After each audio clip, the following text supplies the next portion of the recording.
ఆ వంశధార ట్రిబ్యునల్ యొక్క తీర్పును అమలు చేసినట్లయితే ఆ ఉత్తరాంధ్రకు సంబంధించి మరి నేరేడు బ్యారేజ్ ఇవి కూడా నిర్మాణం చేసుకోవడానికి అవకాశం ఉంటుంది కాబట్టి ఆల్రెడీ తీర్పు ఇచ్చి ఉన్నారు కాబట్టి ఆ గెజిట్ నోటిఫికేషన్ కూడా ఇమ్మని చెప్పేసి కూడా కేంద్రాన్ని కోరడం జరిగింది.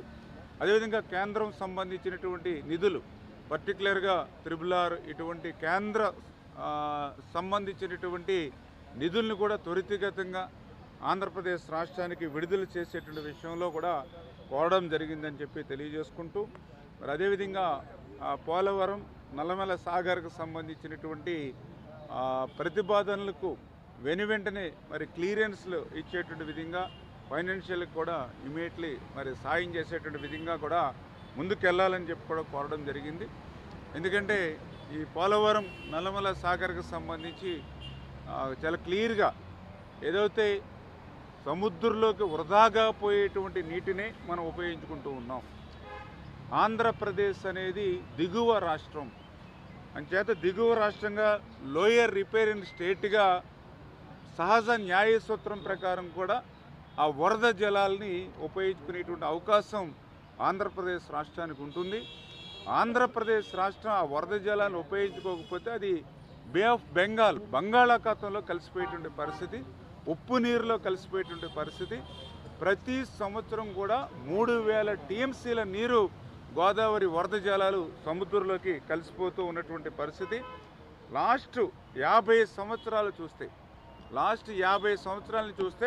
1,53,989 టీఎంసీల నీరు ఇలా బంగాళాఖాతంలో కలిసిపోయినటువంటి పరిస్థితి.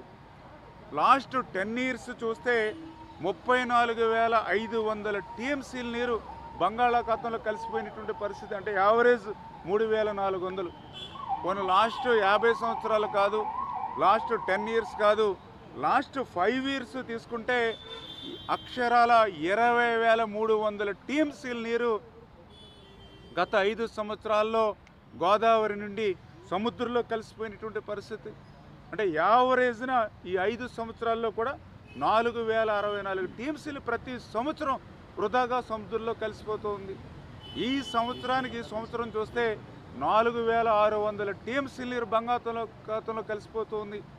అదే ఈరోజు పాటిల్ గారికి కూడా మరి వాస్తవాలను కూడా తెలియజేసుకుంటూ, ఎందుకంటే ఈ మాదిరిగా లక్షల టీఎంసీల నీరు మరి ఈవేళ సముద్రంలో వృధాగా కలిసిపోతూ ఉంటే, ఉప్పు నీటిలో కలిసిపోతూ ఉంటే ఆ నీటిని ఉపయోగించుకోవడానికి అందులో కూడా ఎంత కేవలం 200 టీఎంసీల నీరు సంవత్సరానికి యావరేజ్న 3,000 టీఎంసీల నీరు సముద్రంలో కలిసిపోతూ ఉంటే అందులో మనం ఉపయోగించుకునేది 200 టీఎంసీలు. అంటే ఇంకా 2,800 టీఎంసీల నీరు సముద్రంలోకి పోయేటువంటి పరిస్థితి ఉంది. అటువంటి వృధాగా పోయేటువంటి నీటిని ఈ యొక్క లోయర్ రిపేరింగ్ స్టేట్గా దిగువ రాష్ట్రంగా ఉన్నటువంటి హక్కును మనం ఉపయోగించుకుంటూ ఉన్నాం. గతంలో కూడా తెలంగాణ రాష్ట్ర విభజన జరిగిన తర్వాత మరి ఏదైతే కాళేశ్వరం ప్రాజెక్టు కానీ, అదేవిధంగా మరి సీతమ్మ సాగర్ ప్రాజెక్టు కానీ, ఇట్లా ఎన్నో ప్రాజెక్టులు నిర్మాణం చేసుకున్నప్పుడు లేనిటువంటి అభ్యంతరం ఈరోజు వృధాగా సముద్రంలోకి వెళ్ళిపోయేటువంటి నీటిని ఉపయోగించుకునేటువంటి విధానంలో మరి ఇక పోలవరం నల్లమల సాగర్కి ఎటువంటి అభ్యంతరాలు ఎవరు కూడా చెల్లవనేటువంటి విషయాన్ని కూడా మరి చాలా క్లియర్గా చెప్తున్నాను.